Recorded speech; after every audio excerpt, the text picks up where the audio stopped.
Hi guys, welcome to this tutorial. In this session, we're going to solve question 6 from the Necta Form 2 Math Exam 2020.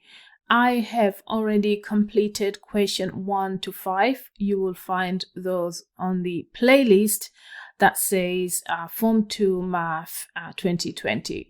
So for part A, then we're told to find the equation of a line passing through the point -1, 4, and the line has a gradient of 10. So there is some sort of a line that is going to go, it has a positive gradient, and it's going through a point -1, 4. So we're just sketching. So let's say this point here is point P, which is -1 and 4. So let's say somewhere there. Right, we need to find the equation of this line. Now, we need to remember the equation of a straight line is given as y is equal to mx plus c. So in order to write the equation of a line, we need to know the gradient, and we need to find the c, which is a y-intercept. So this is your y-intercept, just in case you've forgotten, and m is your gradient. Now we know gradient is 10, is given over here. So we can rewrite this and say y is equal to 10x plus c. Now we still need to find what c is, but we know this line is going through -1, 4, so we can substitute the values into this equation. So we're going to say sub in, so substitute -1, 4. So what does that mean? Y is going to be equal to 4, so I'm going to write 4 over here instead of y, equals to 10 times x. So our x is -1, and then we need to plus c. So if you work this out, then you will get 4 equals to 10 times -1. That's going to be -10 plus c. Rearrange that, so we need to add 10 on both sides. So you will get 4 plus 10 equals to c. So therefore c is going to be equal to 14. You now can then write the equation of a line as y equals to, we know the gradient is 10x, and y-intercept is 14. So the equation of this line is going to be equal y equals 10x plus 14. And now for part B, we're told to find the image of the point 4,1 when it is reflected in the x-axis. So if this is your x-axis, if you reflect anything on the x-axis, the value of x stays the same, but the value of y becomes the opposite sign.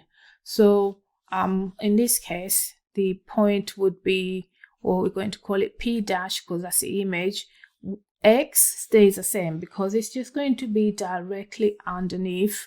X would be the same, and the value of y will change the sign, because if it was up here, it would be now down here somewhere. Okay, so that's going to be -1. And now for part II, then we're told to find what will be the image when this point is reflected in the line y equals x. So y equals x is this blue line over here, and if you have a point 4,1, I'm just going to show you so next time you remember what to do. So let's say you have a point here, and this point is 1, 0. If you reflect here on the line y equals x, it's going to come up here, directly here. So this point is going to be, what's the value of x? Is 0, and y is 1. So you can see what happened here. The values of x became y, the values of y, and the value of y became the value of x. So all that will happen here now, p dash will be equal to, so the x would become y and the y would become x. So we're going to put 1 here, and now the value of y is going to be 4. And now we need to find the image when this point is translated by the point 3, 5. What does this mean? That means we're going to move this point 4, 1 is going to go 3 to the right, and it's going to go up 5 steps. So at the moment it's 4, so the P dash is going to be going 3 to the right. At the moment is at 4, so plus 3 more steps, that's going to be 7, and then the value of y is going to go 5 up, so 5 more steps. If it was at 1, add 5 more, so that would be 6. So the new image of this point 4, 1 would be 7, 6 after the translation of 3, 5. So that is it for this question, guys. Thank you for watching, and remember to like before you go. Bye for now.